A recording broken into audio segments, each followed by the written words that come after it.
és szeretnék egy tök jót beszélgetni az AI-ról, és szerintem nagyon jót is fogunk, mert király izgi vendégeink vannak, akiket most fel is hívok a színpadra. Az első, ő a Prezi társalapítója, mérnök, cégvezető, a Budapest School vezetője, Halácsi Péter.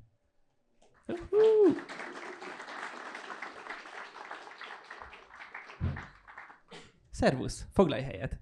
Kérlek. Ahol kényelmes. A második, akit a színpadra hívok, az ELTE TTK matematika szakoktatója, emellett a technológia izgatja, így kezdett el AI megoldásokkal is foglalkozni. Ő Koren Balázs. Szia Balázs! Szervusz! És következzen Lányi András író, filozófus, az ELTE humánökológiai mesterszak alapítója. Szervusz András! Szervusz!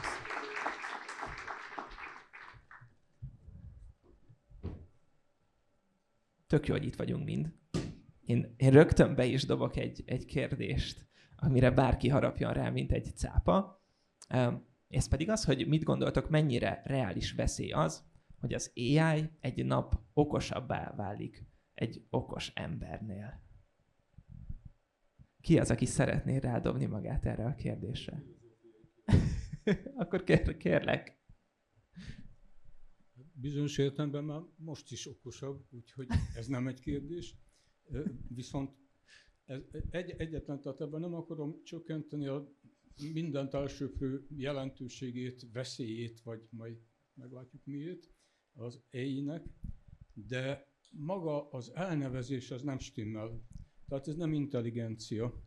A filmből is kiderült, hogy a mesterséges intelligenciának nevezett dolog az valami hihetetlen gyorsasággal és tömegben tud problémákat megoldani, azt a problémát, amire hitelesítve van. Gondolom úgy, hogy szabályokat alkalmaz, amelyekkel ezek a problémák megoldhatók, akár szabályokat választ, válogat, esetleg ezekből új szabályt is teremt. Na most ez a, nem tudom, nevezzük ezt okosságnak, vagy végtelen okosságnak. Intelligencia alatt, úgy általában az életben, nem egészen ezt az intelligencia, nem a problémák megoldásának az eszköze. A intelligencia az a problémák felismerése, problémák teremtése, ami elválaszthatatlan egy élőlénynek az életétől, mert a problémát az élet okozza nekünk, és ezért azok az élet megnyilvánulások, amelyeket intelligenciának nevezünk, azok elválaszthatatlanok, tudom én, a képzelőtehetségtől, az empátia képességétől, a haragtól, a felháborodástól, vagy mi van még? Hát ilyenektől, a szeretettől. A szabályok nem alkalmazásától. Tehát amikor valami egy intelligens ember attól intelligens, esetleg akkor a zseniálisan intelligens emberek, akik pont nem alkalmazzák azokat a szabályokat, amiket az összes többi normális ember alkalmaz, hanem valami érthetetlen módon, hogy másképpen kattan az agyuk, és felismernek egy olyan összefüggést, ami eddig nem létezett, ameddig ők ezt nem ismerték fel. Szóval erre azt hiszem, lehet, hogy tévedek, úgyhogy itt ezt vitaindítónak mondtam, hogy jól gondolom-e, hogy tisztázzuk, hogy mire képes és mire nem képes ez a mesterséges intelligenciának nevezett szörnyeteg.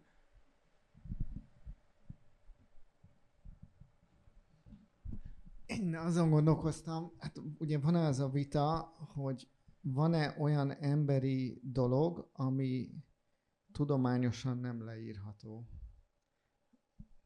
Tehát, hogy az érzelmek, az empátia, az miért ne lehetne algoritmizálni?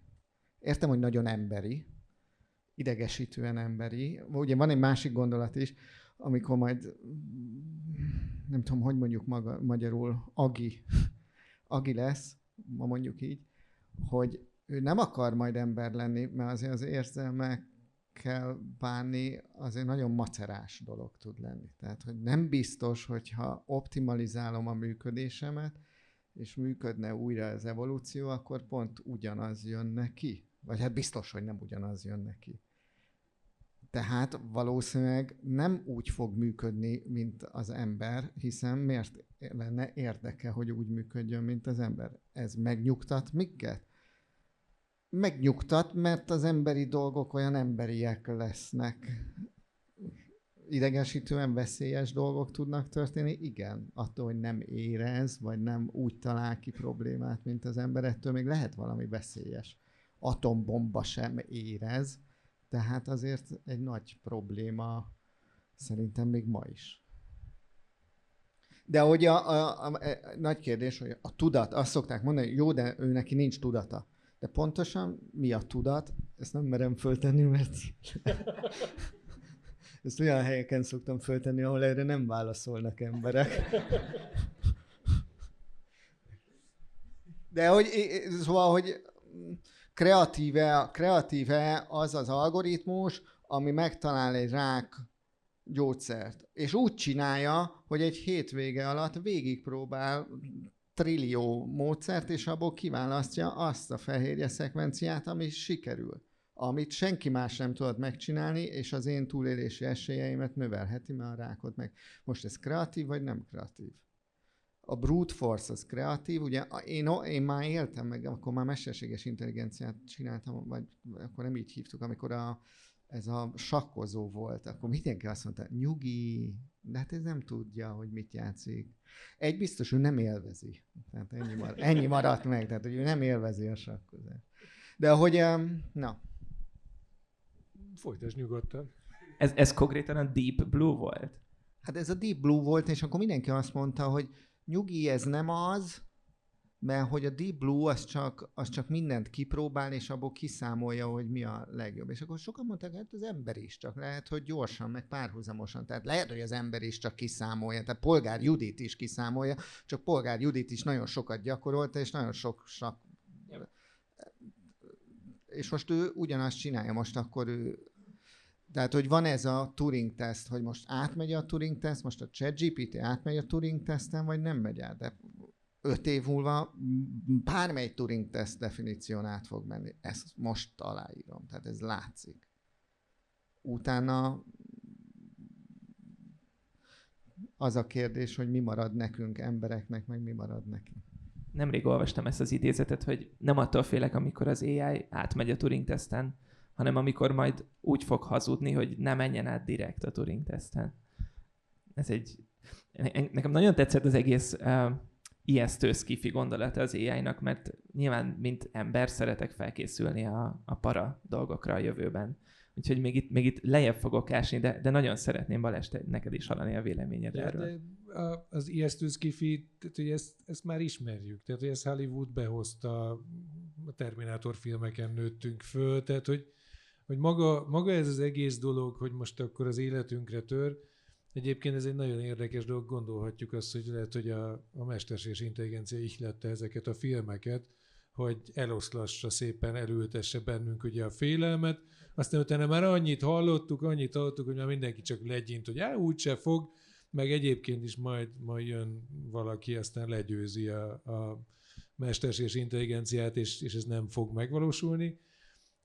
Egyelőre inkább én megfordítom a dolgot, hogy folyamatosan kapunk szenzációkat. Ugye erről szólnak a hétköznapjaink, hogy megjelent ugye a Deep Blue, aztán utána a Go, akkor utána az AlphaGo után megjelent a ChatGPT. És ugye van egy ilyen kis maroknyi csapat, akik itt ültök most, akik erre fölkapják a fejüket, és azt mondjátok, hogy wow, meg ez hogy fogja megváltoztatni az életünket. Megjelent a ChatGPT, ha valaki föllapozza a 2022 évvégi cikkeket, és mindent, az arról szólt, hogy a teljes életünk meg fog változni. De most, hogyha bárki a szívére teszi a kezét, akkor úgy nagyjából úgy nagyon nagy változásokat nem tudunk leírni. Tehát, hogy azért ez a kicsit itt a szenzációt és a valóságot ezt le kell választani egymásról. És szerintem ami a legfontosabb lenne ebben az egész környezetben, meg ebben az egész mesterséges intelligencia a világunkban dologban, az, hogy megtanítani az embert újra tanulni. mert hogy valahol ott tartunk, hogy a mesterséges intelligencia megtanul tanulni, de mi pedig egyre inkább elbutulunk, és nem is kell nagyon okosnak lenni a mesterséges intelligenciának, mert lassan a TikTokkal teletöltött fejek azok bőven alulmúlják. Tehát, hogy nem a mesterséges intelligencián kell minket felülmúlni, hanem mi múljuk lassan saját magunkat alul. Tetszik, hogy ezt mondtad, tehát most felhívtad a figyelmünket egy még nagyobb veszélyre, a természetes unintelligenciára, az emberiség részéről, ami lehet, hogy nagyobb veszély, mint a mesterséges intelligencia. Én akkor erre rálicitálok. Ugye egy másik buborékban most arról vitatkoznak a hatalmas irodalmában, ugye ezek a posztapokaliptikus, ki tudtam mondani, a posztapokaliptikus látomások, amelyek arról szólnak, hogy hát az ökológiai katasztrófa az most már visszafordíthatatlan, megállíthatatlan, és hát kezdjünk hozzászokni, alkalmazkodni, totálisan ki vagyunk ennek szolgáltatva, tehát lelkileg, vagy nem tudom, hogyan készülünk fel egy olyan életre, amit egy mérhetetlenül elszegényedett a bolygón kell leélnünk, ahol a biológiai sokféleség, az emberi élet nélkülözhetetlen feltételei sokkal nyomorúságosabb mértékben állnak rendelkezésre. Egy negyedik buborékban arról vitatkoznak, hogy tulajdonképpen kitörte már a harmadik világháború, csak elfelejtették bejelenteni nekünk, de lehet, hogy javába folyik a harmadik világháború. Erről a következő hetekben többet fogunk tudni. Egy biztos, hogy a nukleáris fenyegetéssel együtt élünk már ugye 70-80 esztendeje. Szatmári őrs barátom felhívta a figyelmet arra, hogy ami egészen biztos, ugye evolúcióbiológus, hogy ami egészen biztos, szerintem nem tudom ellenőrizni, hogy a következő 2-3 évtizedben nagyobb pusztítóbb járványok jönnek, mint a Covid. Na most nem relativizálni akarom, csak jelzem, hogy azért az lehet, hogy egy példátlanul veszélyes korban élünk. És ebben a veszélytömegben kell elhelyezni. Most ezek sajnos össze tudnak kapcsolódni egymással, hiszen nem a termonukleáris energia felfedezése volt olyan veszélyes, hanem ennek a katonai célokra használása, nem az antibiotikumok felfedezése, hát az aztán tényleg barom jó dolog, de hogy ez hogyan függ össze az ellenálló képesség lecsökkenésével, illetve az antibiotikumnak ellenálló vírusoknak a mutálódásával, ez most egy ismert történet. Tehát, ha most egy pillanatra átlépünk ebbe a jövőbe, én aztán mindig vissza fogom próbálni rángatni a beszélgetést a jelenbe vagy a múltba, mert arról tehetünk csak érvényes kijelentéseket, de hogyha most egy pillanatra átlépek a jövőbe, akkor tehát ezek a mérhetetlen veszélyes forgatókönyveknek, hát igen, van egy realitása, tehát annak, hogy a mesterséges intelligenciát is, ahogy ezt a film is mondta, bizonyára először a kínai titkosszolgálat az alatvalóit ellenőrző és az alatvalók szándékait még a szándék megszületése előtt már pillanatok alatt előre jelző informatikai központok, amelyek különböző diktátoroknak a hatalmát teszik majd kikezdhetetlenné. És nyilván a haditechnikában fogják először használni, meg hát ebben minek nevezem, az alatvalók elnyomásába, és persze a gazdasági élet irányításába, ami így végképp kicsúszik az emberiség kezéből, nem mintha most olyan nagyon a kezünkben lenne. Hát végül is az a bizonyos láthatatlan kéz, amiről az Adam Smith álmodozott, az most valósul csak meg igazán, tehát a személytelen automatizmusok, a tisztán kiszámításon alapuló, ember által nem befolyásolható folyamatok által vezérelt világgazdaság, az majd realitás, és nem is kellett hozzá a mesterséges intelligencia. Azért annyiban én megpróbálnám árnyalni a képet, hogy azért ezelőtt, 200 évvel ezelőtt, amikor kilépett valaki az utcára, nem a pestisben halt meg, hanem arra jött egy elefánt, vagy éppenséggel hirtelen lenyilaszták. Szóval, hogy azért azzal együtt, hogy rengeteg veszélyünk van, azért egy elég biztonságos és egy elég jó világban élünk, és én azért szeretném ezt is úgy azért kitenni az asztalra, hogy azzal együtt, hogy a veszélyek valóban itt vannak körülöttünk, de azért sose éltünk ilyen sokáig, tehát hogy azért sok jó dolog is történt velünk. Ismered az öngyilkost a második emelet, kiugrott az öngyilkos a 9. emeleten az ablakból, és a második emelet magasságában azt gondolja, hogy tulajdonképpen eddig semmi baj.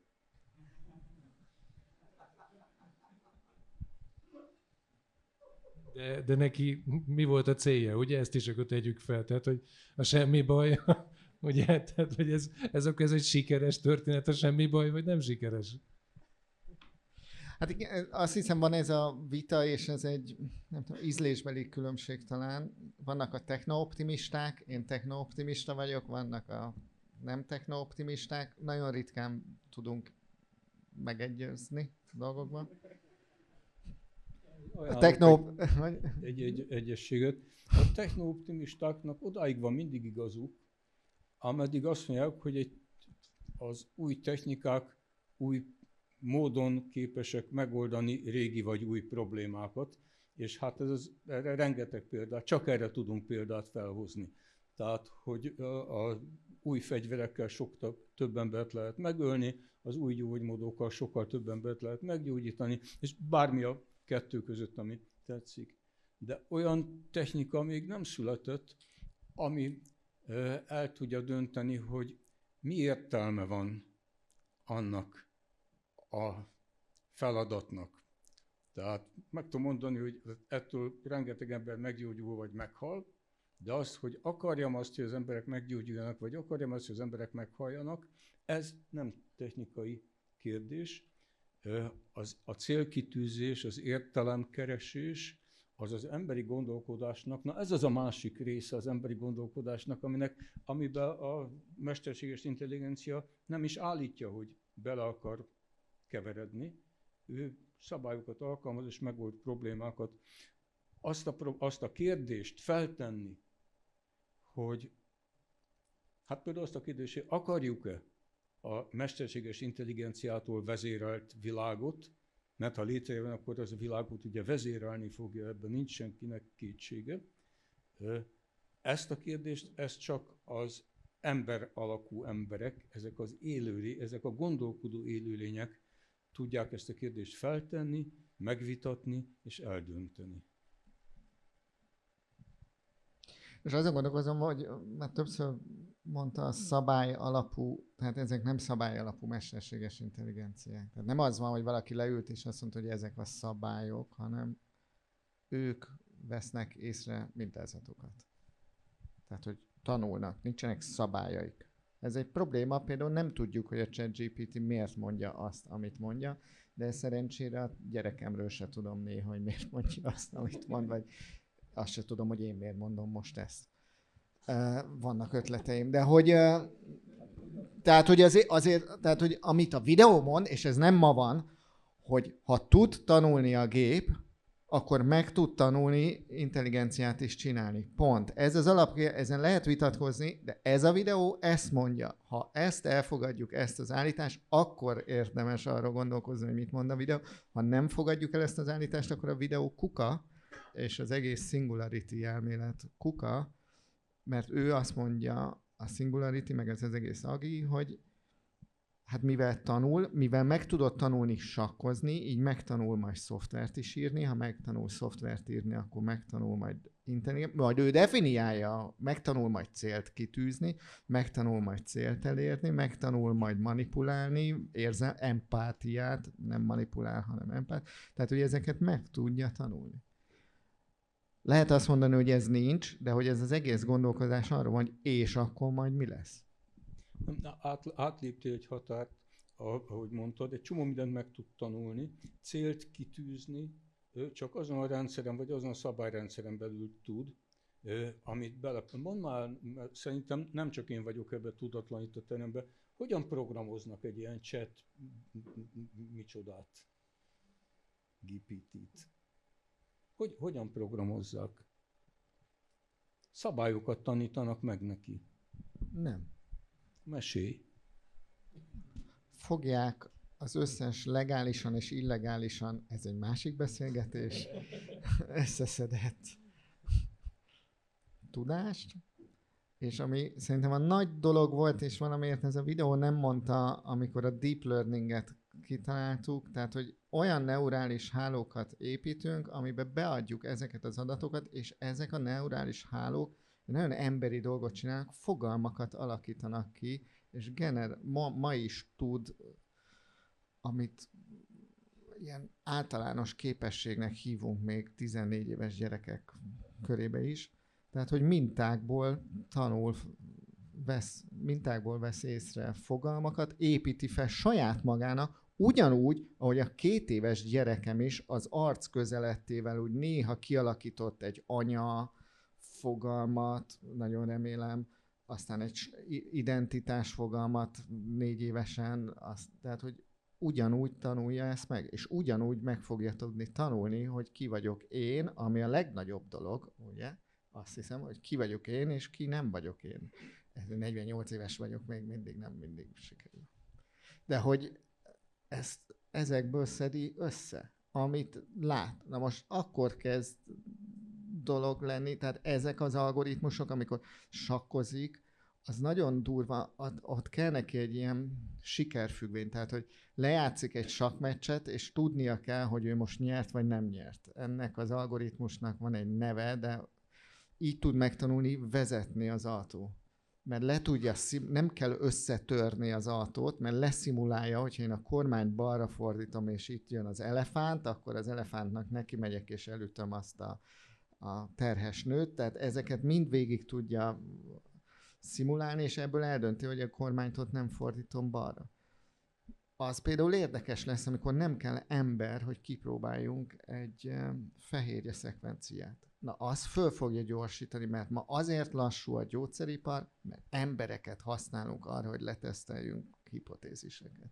De amikor majd ezt is megtudjuk, hogy hogyan reagál egy fehérje, ezt meg tudja tanulni, akkor sokkal, és így fog szerintem megtörténni ez az exponenciális robbanás. Továbbra is csak a probléma megoldó gondolkodástól beszéltél, amihez az információkat beletáplálták. A gondolkodás nem probléma megoldás.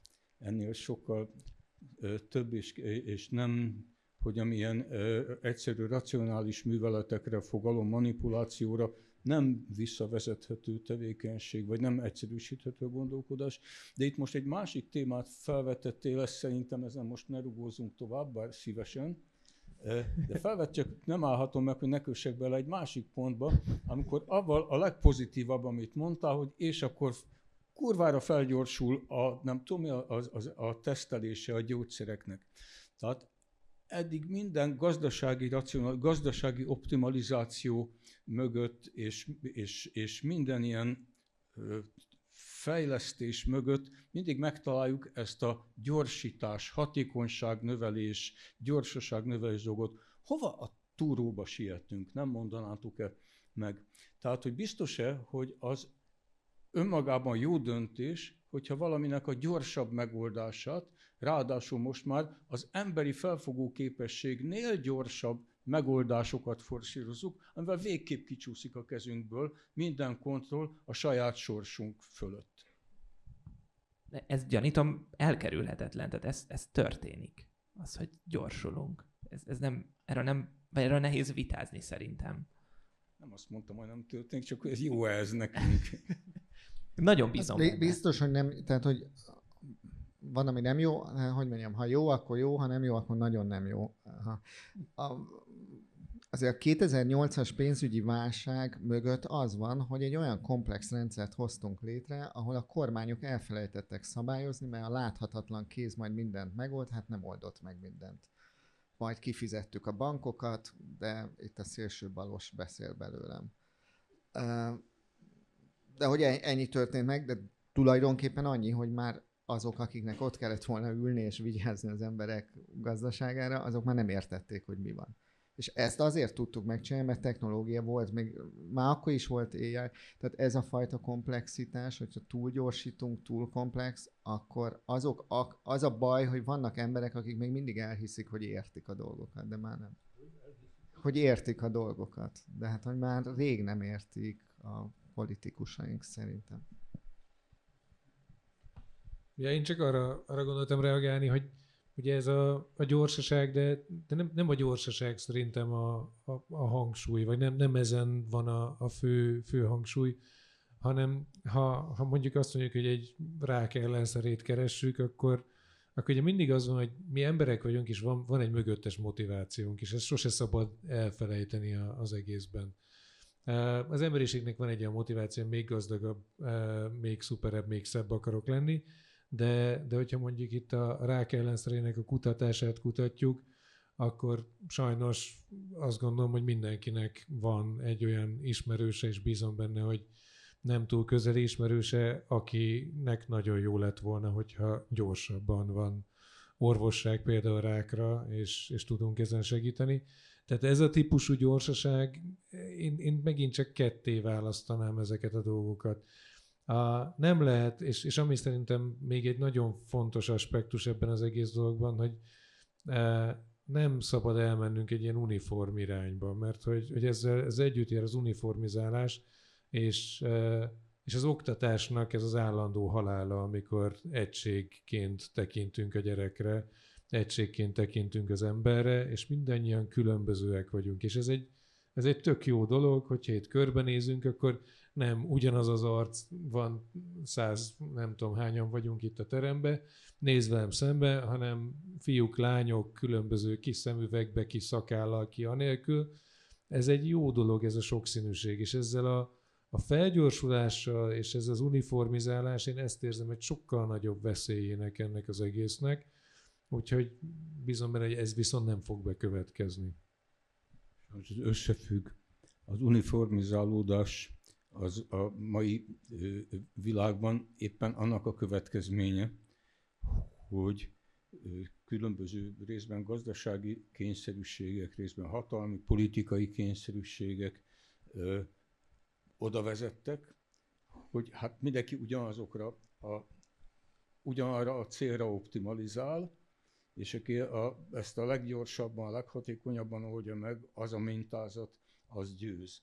Tehát az én gyerekkoromban a személygépkocsik iszonyatosan különbözőek voltak egymástól, köszönő viszonyban voltak a különböző formák. Ma tulajdonképpen minden személygépkocsi kicsit hasonlít a másikra, mert hát a cégek ugyanazokra a célokra optimalizáltak, és a végén nagyon hasonló technológiákat találtak meg. Most az élet minden területén így jön össze. Tehát sajnos az uniformizálódás az, hát maga a globalizáció sem egyéb, mint a mi kulturális mintáinknak az elterjedése az egész földkerekségen. Ez is egy uniformizáció. Én is nagyon nem szeretem, és nagyon szeretném, ha nem így lenne, de ez egy kicsit összefügg vele a felgyorsulás cuccal. Hát meg, hogy mindenhova olyan kurva gyorsan elérkezünk. Persze a mentőautó is gyorsan megérkezik a haldoklóhoz, kivéve amikor kaptam egy szívinfarktust, és mondta az orvosom, hogy üljek be azonnal egy taxiba, és menjek be a kórházba. Nem volt egy komoly infarktus, de valami hasonló. És én beültem egy taxiba Budapesten. 3-4 órát alatt jutottunk át a Margit hídon. Szóval, na de ez, hogy a személygépkocsi az magától értetődően az a gyorsaságnak a biztosítéka. Az egész világunk arra van berendezve, hogy a lehető leggyorsabban jussunk el egyik célpontra a másikra, és ettől egy csomó minden leértékelődik. Például a magyar városok, hát Magyarországon Budapest az már talán városnak számít világviszonylatban, de az, hogy egy lokalitás, az egy Hódmezővásárhely, az egy vidéknek a központja volt. Miért? Mert lassabb volt a közlekedés, és az emberek nem jutottak. Tehát a cél az volt, hogy hát ha minden héten beugorhatunk Makóra vagy Vásárhelyre, akkor mi már polgáremberek vagyunk, és eljutottunk a műveltség központjaihoz, és valóban volt ott mindenfajta olyan intézmény, ami ma nincs. Ma viszont ha csak Budapestre járunk, mondjuk aki nem budapesti, az már egy kicsit szegényes, mert hát néha ki kéne ugrani Párizsba, vagy New Yorkba, vagy nem tudom hova. Ez is a gyorsulástól van. Na jó, ezt a kört lezárhatjuk, mert ez nem közvetlenül függ össze számítógéppel, de direkt rángatom vissza, tehát a technológiai fejlődésről futhatnánk egy kört, hogy ti mennyire vagytok lelkesek attól, ami eddig történt, mert arról legalább falsifikálható állításokat tehetünk, nem úgy, mint a jövőről. Én ilyen szempontból abszolút a techno-optimizmusát tudom osztani HP-nek, szóval, hogy szerintem egy nagyon-nagyon izgalmas dolog, ami történik, és abszolút azt gondolom, hogy azzal, hogy ami most zajlik itt a generatív modellek, nagynyelvi modellek körül, ez egy elképesztően érdekes változás, és tanárként látva a diákokat, tanárkollégákat, egy nagyon érdekes dolog, hogy ez hogyan hat az emberekre, és nagyon érdekes, egyébként izgalmas látni azt, hogy vannak megjelennek a technológia tagadók, megjelennek a csalódottak, megjelennek a szuperoptimisták, tehát hogy társadalmi szinten hogyan skálázódik ez az egész dolog. Én nem vagyok ilyen szempontból egy ilyen, aki azt mondom, hogy fú, most megváltozott a világ, mert nem változott meg önmagába, de nagyon sok dologban könnyített az életemen, az én saját életemben. Nagyon sok dologra tudom használni ezeket a generatív modelleket, de egyelőre még azt gondolom, hogy távolabb van az, hogy ez bármiben érdemben hozzájáruljon. Én nekem mindig azt szoktam mondani, hogy akkor leszek nagyon boldog, hogyha majd lesz egy olyan mesterséges intelligencia, ami helyettem dolgozatot javít és adminisztrál. Én ezt tekinteném valahol a csúcsának, ahova eljuthatunk, de ettől egyőre azt látom, hogy még nagyon messze vagyunk. Az is jó az, hogyha a gyerekek a dolgozatokat ChatGPT-vel írják, vagy mivel? Nagyon jó, én ezt nagyon élvezem, és remekül szórakozom rajta.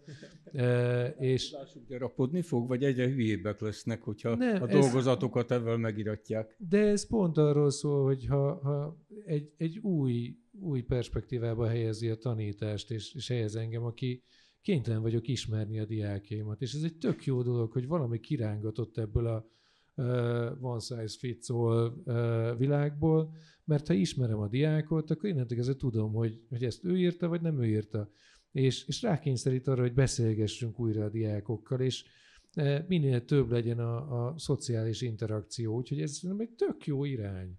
Ezt nem lehet mesterséges intelligencia nélkül is megvalósítani az egyetemen? Nekem sikerülni. Lehetett volna, csak egész egyszerűen belekényelmesedtünk egy csomó dologba. Tehát, hogyha azt nézem például az egyetemi világban, mi történik, miért hoztunk létre egy ilyen teljesen fura szörnyeteget, amit szakdolgozatnak hívunk, azért, mert lusták voltunk mindenkit megismerni, egyesével végvizsgáztatni, írjon valamit, nézze meg valaki, aztán utána innentől kezdve akkor azt valaki még akkor le is osztályozza, és működik.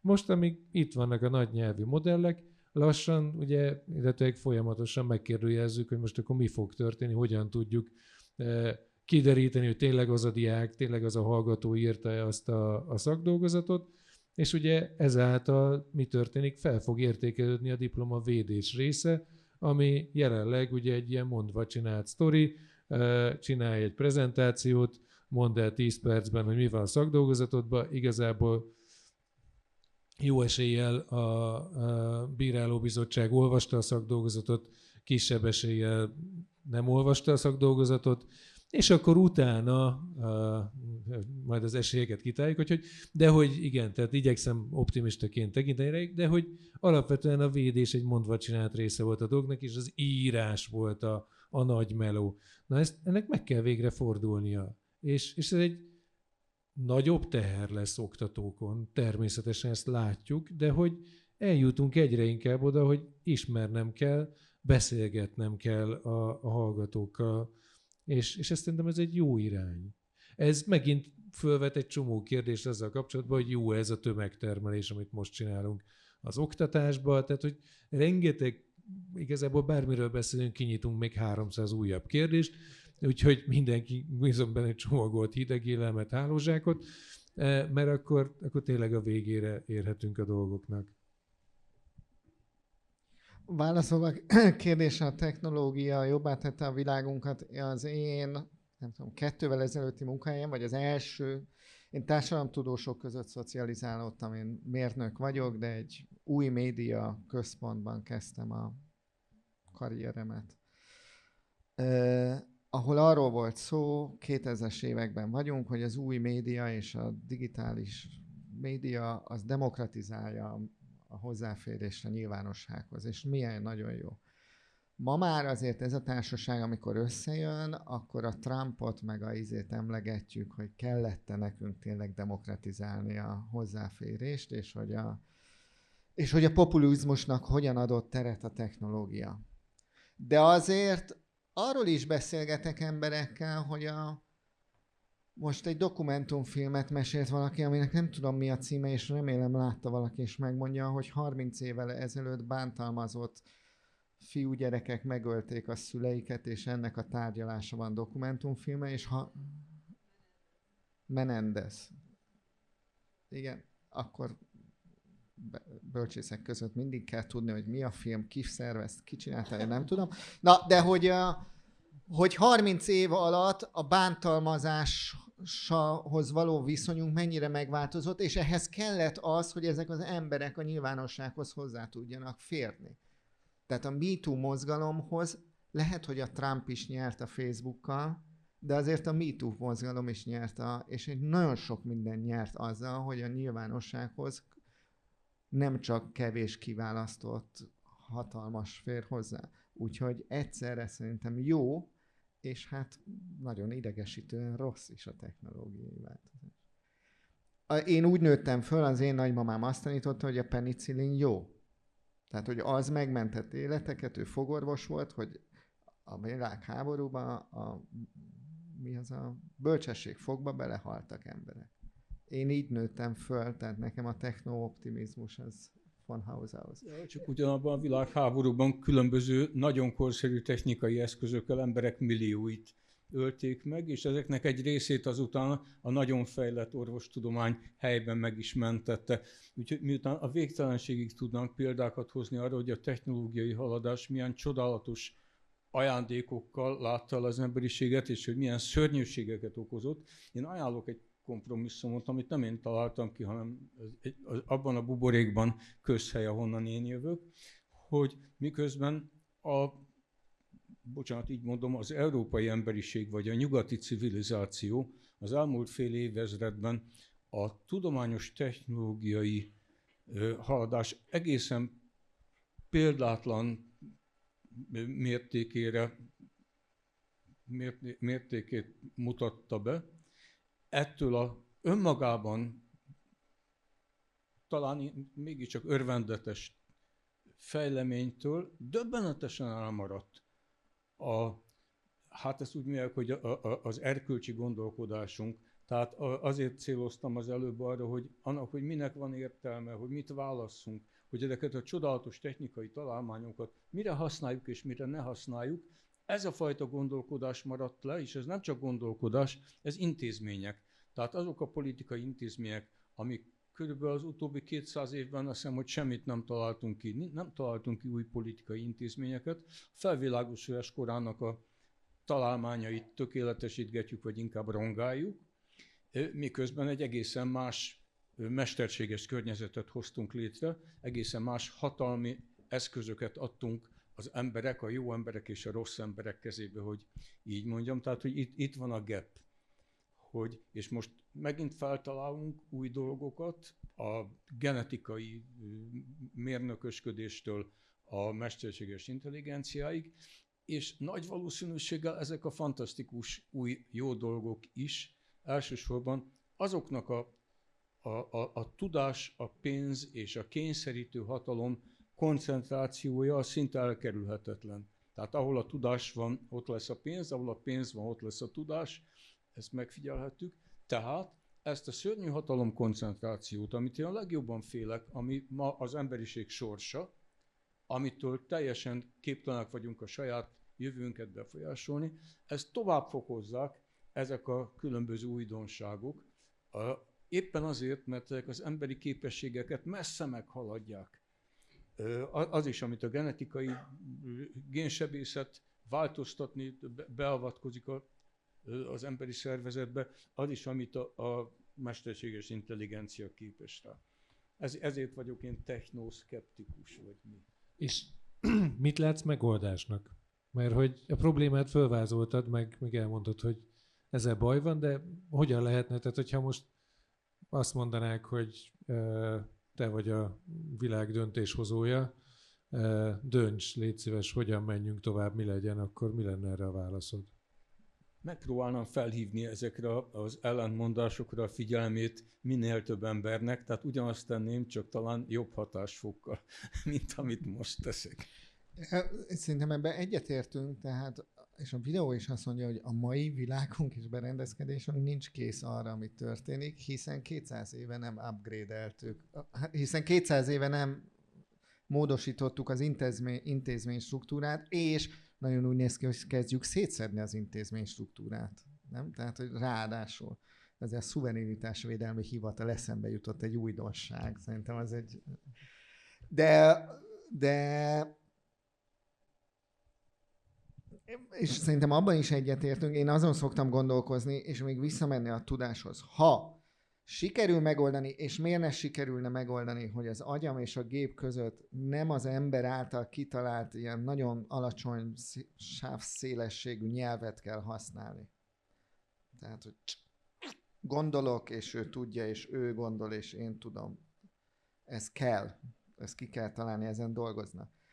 Ha ez van, és ez az intelligencia egyre okosabb tud lenni, akkor én ide berakhatom, és egyre okosabb lehetek. Ugye? Tehát, hogy ha elfogadjuk, amit ők mondanak, akkor ez lehet. Az, hogy jó ez, vagy nem jó, az majd beszél. De innentől kezdve, és itt jön egy, és aki tanár itt, az most ne hallgasson ide, van egy pici probléma, hogy a hülyéből is okos tud lenni. Tehát nagyon nehéz a gyerekemnek azt mondani, ugye ma már nem mondhatom azt a gyerekemnek, hogy tanulj, mert majd jól keresel, mert nem biztos. Mert hogy ahhoz nem az kell, hogy okos legyél ma már. Tanulj, mert egyre okosabb leszel, azt tesz téged emberré. Ezt még mondhatom, de hát őt is, aki nem tanult, egy berakta.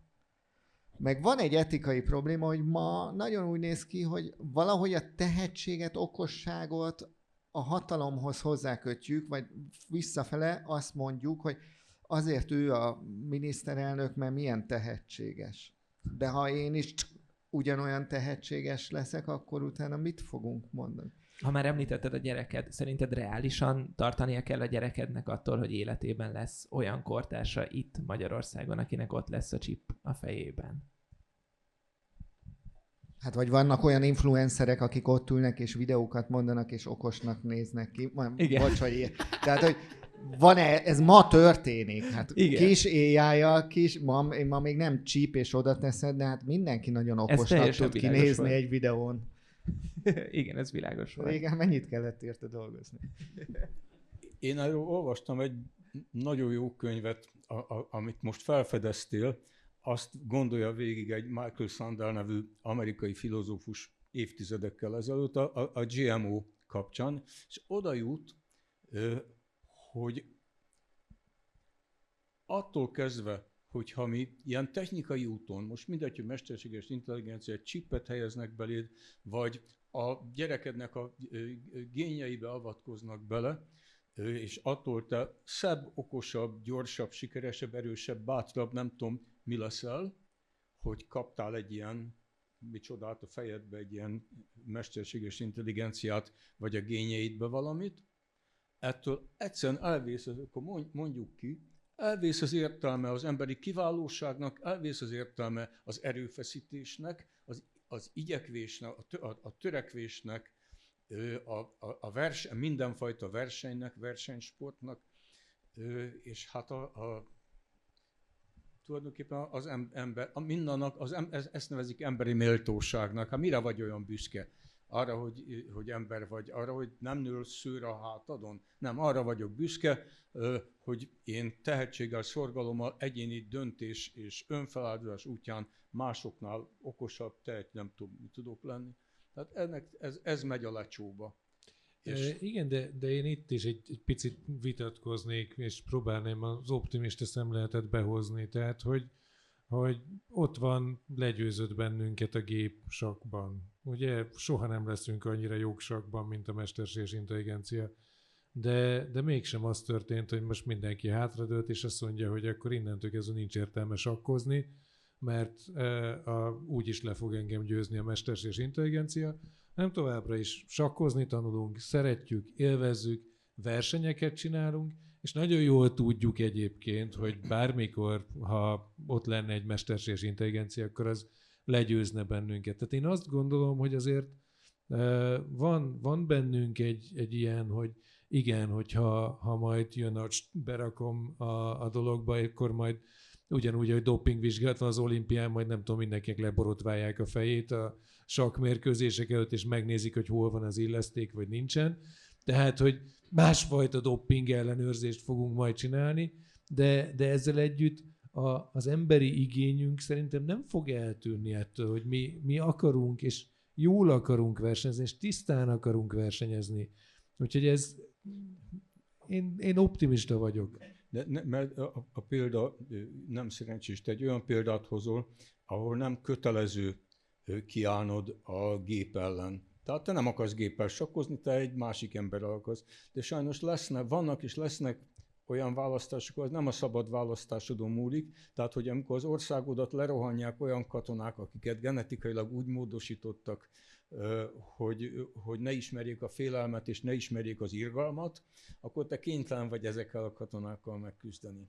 Ilyenkor mindenki dúdoljon magába karácsonyi dalokat, szép időben jön, és nem kell ezeket hallgatni, ezeket a gonosz disztópiákat, amik itt elhangzanak. És hogyha már optimizmus és jövő, mi az a forgatókönyv szerintetek, amikor az AI fejlődése nektek személyesen a legjobban kerekedik ki? Mi az ideális vágyatok ezzel kapcsolatban, ha van ilyen, ha fantáziátok néha ilyenről otthon a kádban? Még sose fantáziáltam AI-ról a kádban, de ma este kipróbálom a dolgot. Kérlek. Köszönöm szépen, remek javaslat. Hát én tényleg, tehát, hogy azt szeretném hinni, hogyha most ugye próbálunk pozitívan, akkor már említettem, kijavítja a dolgozataimat, ezen nehezen tudok túllépni, de a másik dolog az, hogy alapvetően az AI segítségével én bízom abban, hogy egy csomó olyan dolgot a helyére lehet billenteni, és pozitívan helyére lehet billenteni. Azok a betegségek, amik itt vannak, persze tudunk létrehozni vírusokat is, meg tud létrehozni még borzasztóbb dolgokat, meg egy csomó mindenben lehet természetesen rossz dolgokat, de most, hogyha itt a pozitív irányát vesszük az egésznek, akkor én valahol ezt szeretném. Nagyon jó lenne, az beszélgettünk itt, vagy fölmerült ugye a taxi és a forgalom. Annyira jó lenne az, hogyha bár fölgyorsult az életünk, de azt gondolom, hogy mindenki órákat, napokat, vagy hetekben tudja mérni, mennyi időt töltött el értelmetlenül a forgalomban ülve.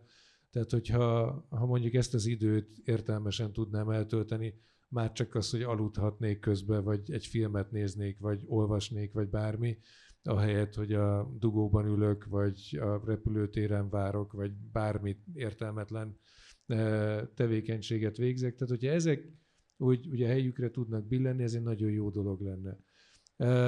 Mielőtt bárki azt gondolja, hogy egy ilyen utópista, optimista, félőrült vagyok, nem, csak ellensúlyoznom kell itt a társaságot, mert különben nagy bajban leszünk.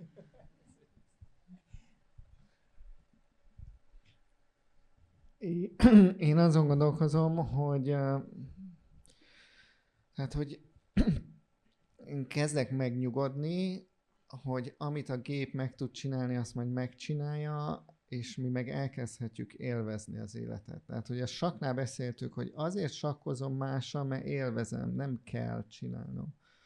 Mert ha kéne, akkor a gép csinálja helyettem, úgyis jobban tud sakkozni.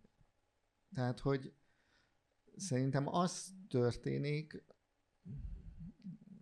leegyszerűsítve, muszáj lesz elmennünk a buddhizmus felé, hogy gyakoroljuk be a boldogságot. Tehát, hogy amit csinálunk, azt viszont örömmel csináljuk, mert az egész értelmetlen, azt hiszem. Tehát, hogy csak rájövünk mindannyian arra, hogy amit csinálunk, az értelmetlen, ha közben szenvedünk. Szóval nekem ez, és hogy a gyerekeimnek már nem kell neki nem kell dolgozatot íratni, hát arra is gondoltam, hogy a gyerekeimnek ne kelljen dolgozatot írni, de többet tudjanak azzal foglalkozni, hogy emberek lesznek. Tehát, hogy az emberséggel való több időnk lesz embereknek lenni, és emberségesnek lenni. Jó. És ilyen emberek lesznek fontosak, és ilyen tanszékek. Mert hogy tudják. Ami eddig történt, arra a Theodor Rosáknak a számítógépről mondott aranyköpését tudom idézni.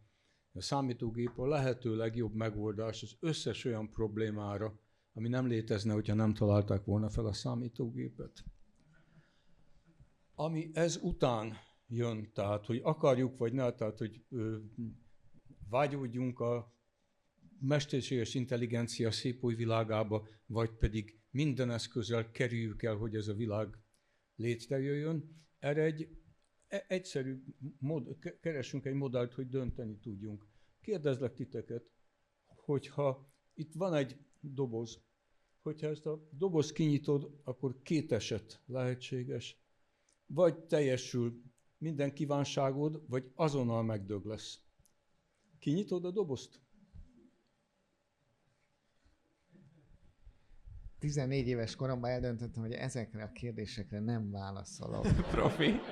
Tomoceusz kakatitit, vagy a másikat adnék egy pofont. Én tényleg eldöntöttem. De értem.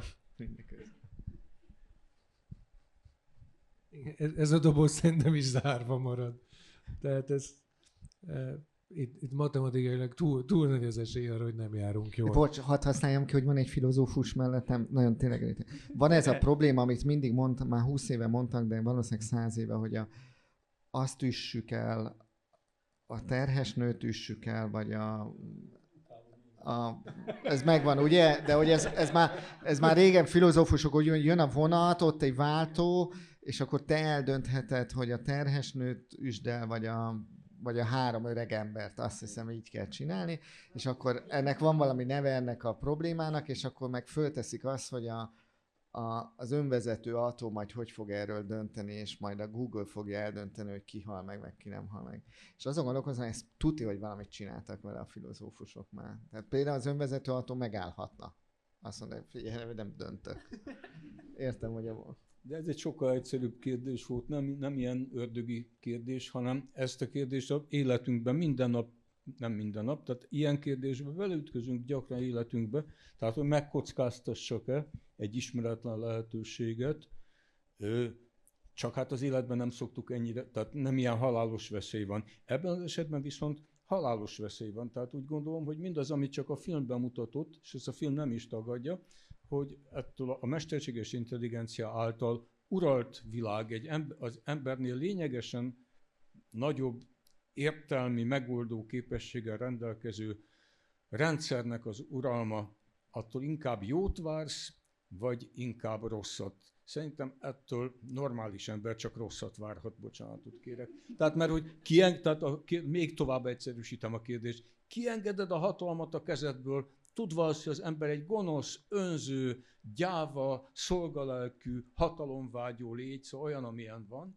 és mégis, tehát átengedjük az optimalizálást, a döntést, föladjuk a szabadságunkat, és inkább egy ilyen tökéletes mesterséges rendszerre bízzuk, vagy pedig megtartjuk magunknak. Nem tudom, egyszerűen nem értem azokat, őszintén beszélek, nem értem azokat, akik nem azt választják, hogy álljon meg a menet, azért mégis inkább mi emberek kezébe legyen a Földön az uralom, bármennyire elbasztuk a bolygót, bármennyire visszaéltünk a hatalmunkkal, mégis ezt vagy tudjuk, vagy nem tudjuk, ezt intézel a természet velünk, vagy intézzük el mi magunk, ha tudjuk, de hogy ezt nem bíznám rá semmilyen, tehát a gyógyulásomat se a mesterséges intelligenciára, abba biztos vagyok. Hát is van egy probléma.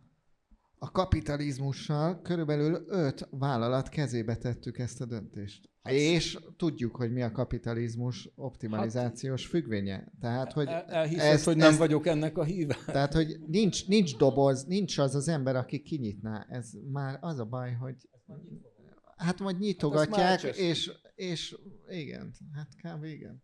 Na de éppen és még szerintem, ahogy a világválságot is el lehetett kerülni, és szerintem az atomháborút is el lehetett kerülni azért néhány megegyezéssel, és még remélem, hogy el is fogjuk, még a nagy bajt is el lehet, de nagyon sokat beszélni kell. Igen, etikáról kell beszélni, meg arról, hogy mi fog történni.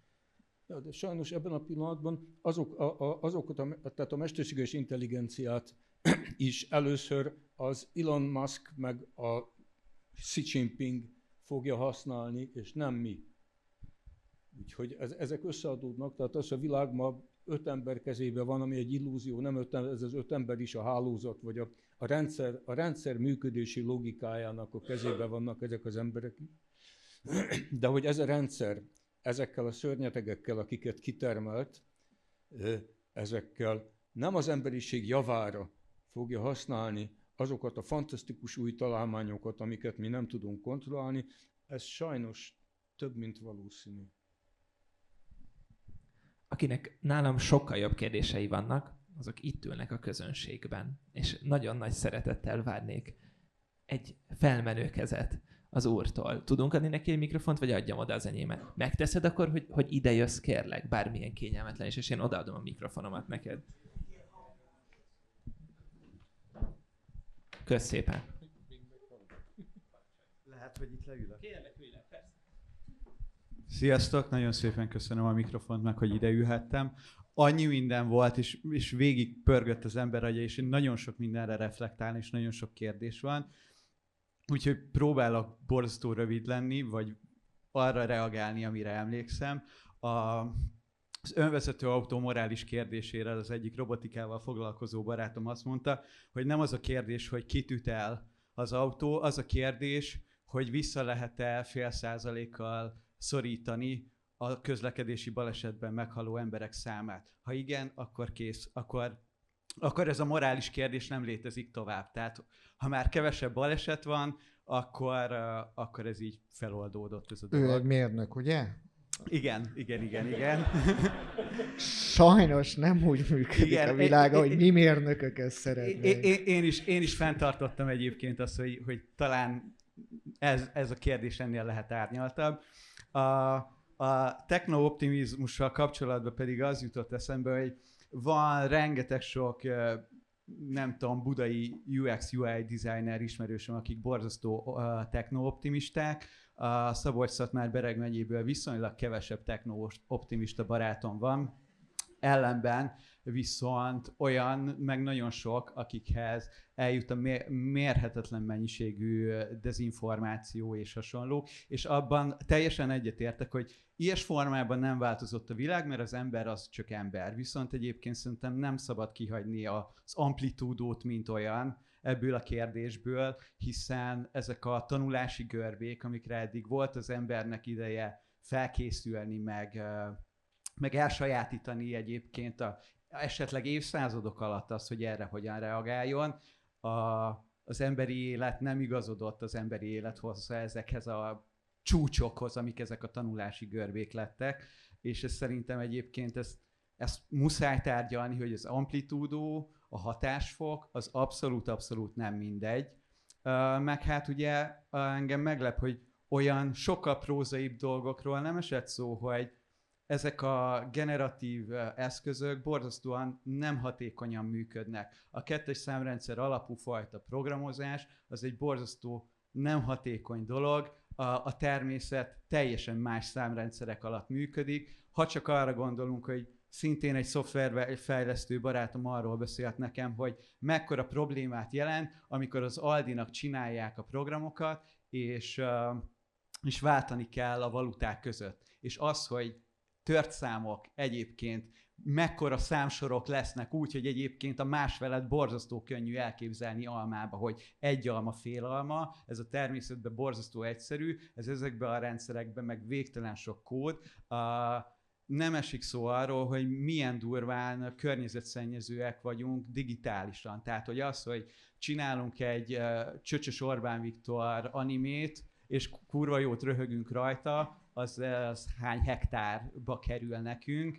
És persze nagyon jó ez az optimista hozzáállás, hogy egyébként lehet, hogy ez a borzasztóan nem hatékony rendszer majd kitalálja magát, hogy hatékony, de hogy mi van azzal, amíg közben ez az eszköz úgy van az emberek kezébe adva, hogy semmilyen felmérésünk nincsen arról, semmilyen kérdést nem tettünk fel arról, hogy jó ez nekünk. Nem azért fejlődik ez a dolog. Nyilvánvalóan én nem arról beszélek, hogy a szellemet vissza kell tuszkolni a palacba, a fokrémet kinyomtuk a tubusból, ez van, ez történik, de hogy miért nincs ennek regulációja, miért gazdasági döntések befolyásolják azt, hogy a Sunnote mikor jelentetik meg.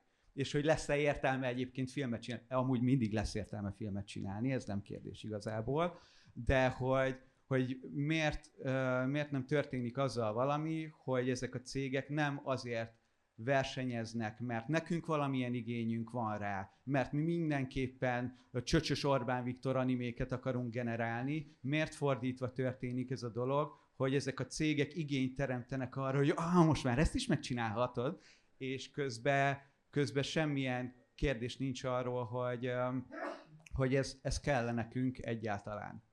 Fizetsz érte? Akkor kell. Ennyi. Tehát, hogy ez a kapitalizmus. Tehát erre... És köszönöm szépen.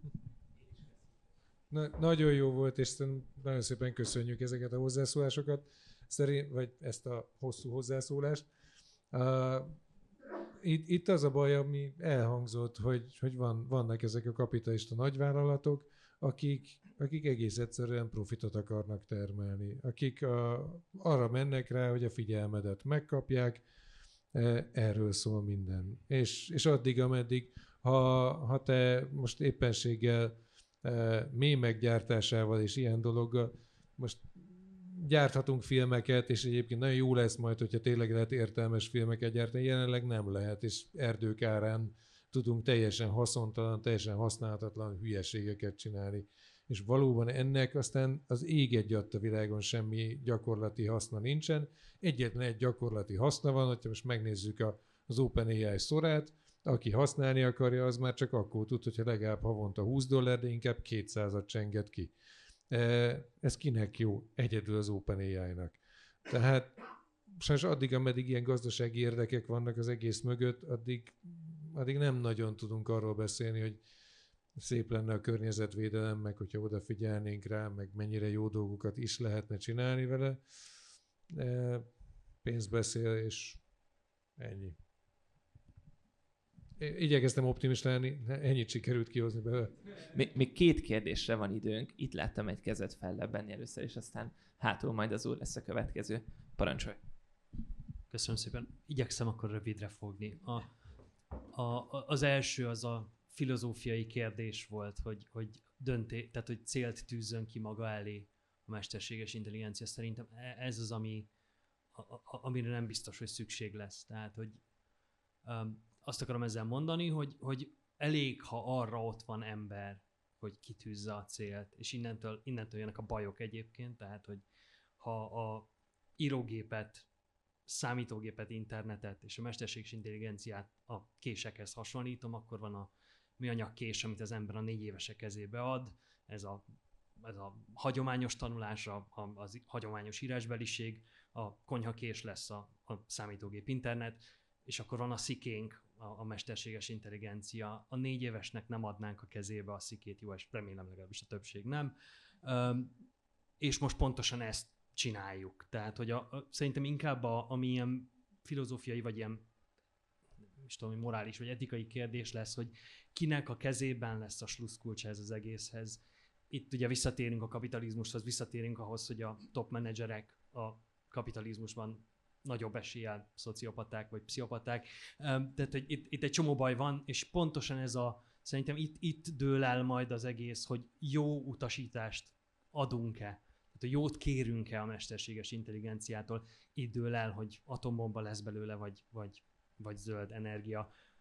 Ez az első. Bocsánat, még egy dolog van. A másik az a Gartner hype görbével, gondolom, aki az asztalnál ül, annak megvan.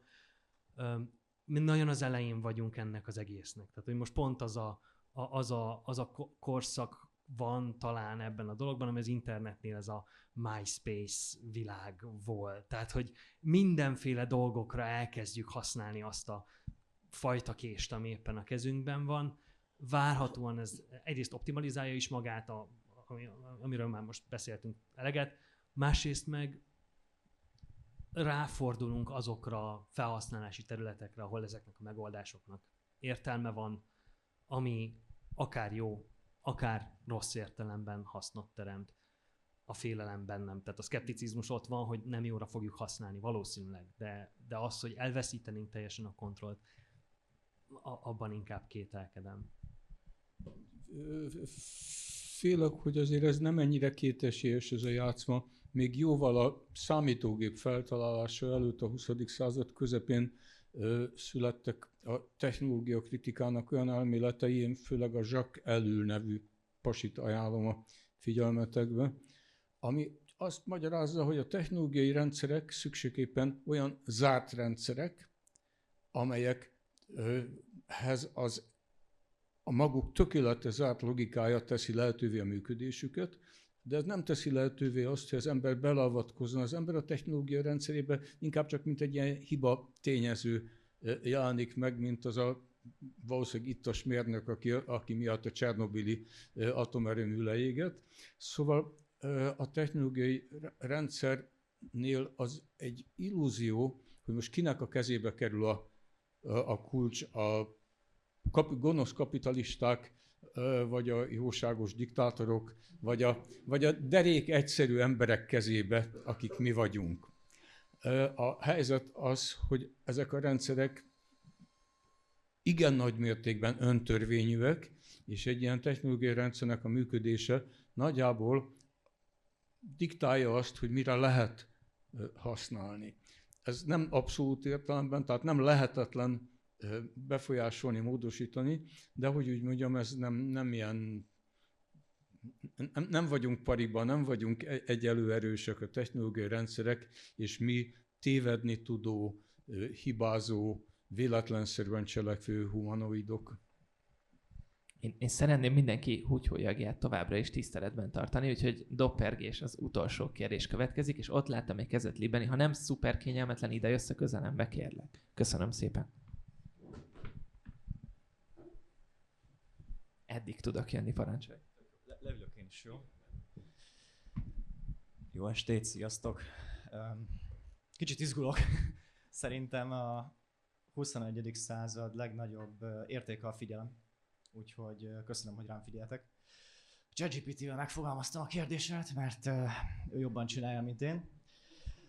Az Apollo Research által publikált Forentin Models és a Capable of In-Context Shaming nevű kutatás december 5-én kimutatta, hogy a fejlett nyelvi modellek képesek a rejtett célokat követni és manipulatív viselkedést tanúsítani, például felügyeleti mechanizmusok kikapcsolását vagy szándékos félrevezetését.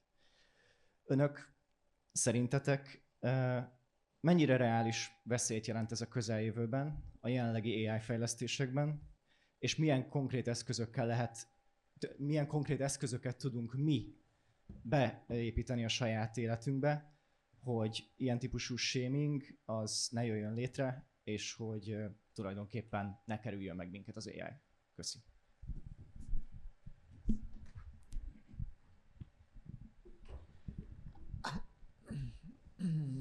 Azt hiszem, a videó szerzője azt mondaná, hogy ezt nem tudod. Tehát ha megtanul manipulálni, és elég sok ember megtanult manipulálni, akkor ő ügyesebben fog manipulálni. Az egy kérdés, hogy miért akarna manipulálni. Tehát a következő 15 év az lesz, hogy emberek sokkal ügyesebben fognak tudni manipulálni. Abba, ha azt túléljük, akkor utána már szerintem rendben lesz. De hogy szerintem nem igaz, tehát hogy ez a research hogy mutatja, még az LLM is meg fogja tudni csinálni azt, vagy szándékosan valami irányba elvisz dolgokat. Szerintem nagyon oda kell figyelni, az embereknek oda kell figyelni, és az a kérdés, hogy hova.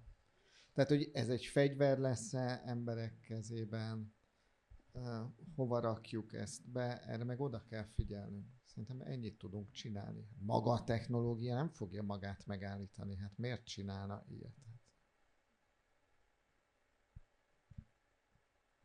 Ez most válasz volt? Nekem úgy hangzott. Hát most érted, a kézigránát, vagy nem tudom, valaki kitalálta ki a kézigránátot, az is az a kérdés, hogy mit csinálunk utána vele. A kézigránát nem szokott elindulni, és ide jövök, itt majd fölrobbanok. Tehát, hogy ez miért lenne egy algoritmusnak célja? Értem? Ő azt mondja, hogy nincsen célja. Én azt szerintem tud célja lenni. És miért lenne az a célja, hogy ide jön és felrobbant téged?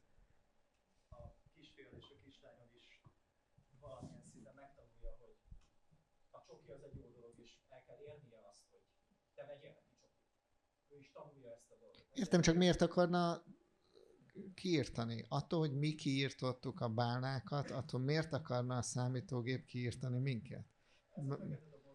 Mert hogy akkor majd több áramot kap? Vagy érted? Tehát dobjatok már rá még egy napelemet, mert akkor...